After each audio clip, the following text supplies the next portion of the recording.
નમસ્તે, હું છું દીપ્તિ ગજ્જર.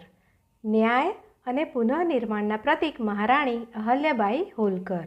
પ્રસ્તાવના. મહારાણી અહલ્યાબાઈ હોલકર ભારતની ધરતી પર થઈ ગયેલા સૌથી મહાન, દયાળુ અને કુશળ મહિલા શાસકોમાંના એક છે. તેઓ માળવા ઇન્દોર સામ્રાજ્યના મહારાણી હતા.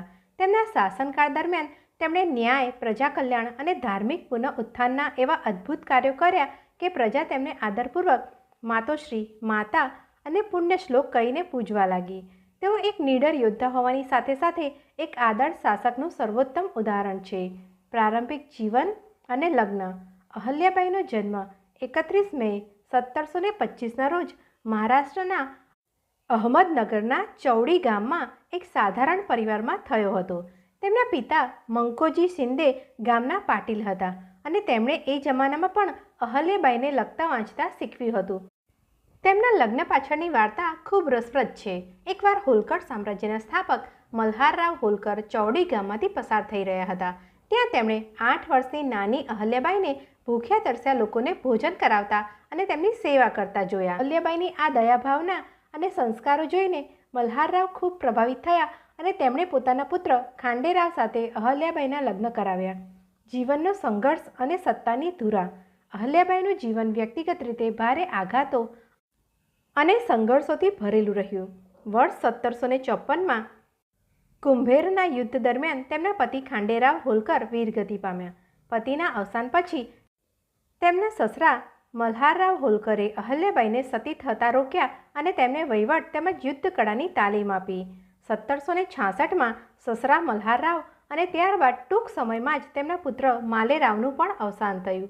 એક જ પરિવારના તમામ પુરુષોના અવસાન બાદ હોલકર સામ્રાજ્ય પર સંકટ આવી પડ્યું. પરંતુ અહલ્યાબાઈ હિંમત ન હાર્યા. તેમણે પેશવા સરકાર પાસેથી મંજૂરી મેળવીને ડિસેમ્બર 1767માં સત્તાની ધુરા પોતાના હાથમાં લીધી અને ઇન્દોરના મહારાણી બન્યા.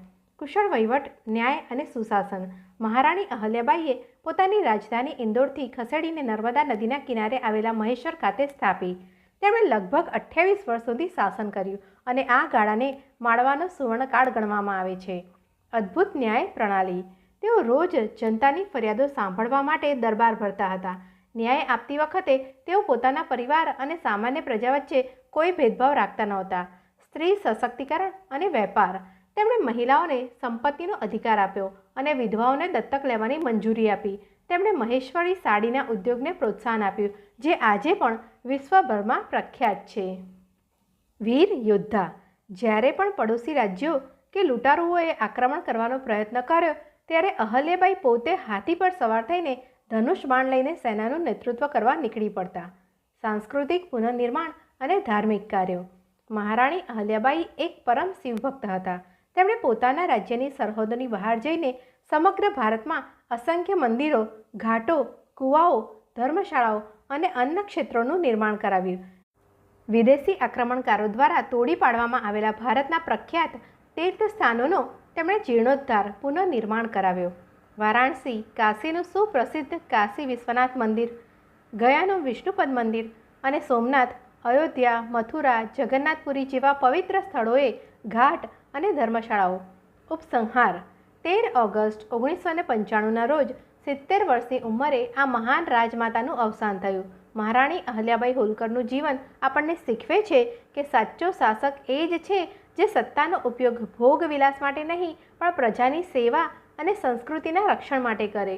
તેમની વીરતા, સાદગી અને પ્રજાવત્સલતાના કારણે તેઓ ભારતના ઇતિહાસમાં સદા અમર રહેશે. અસ્તુ. મને પ્રેમપૂર્વક સાંભળવા બદલ આપ સૌનો ખૂબ ખૂબ આભાર.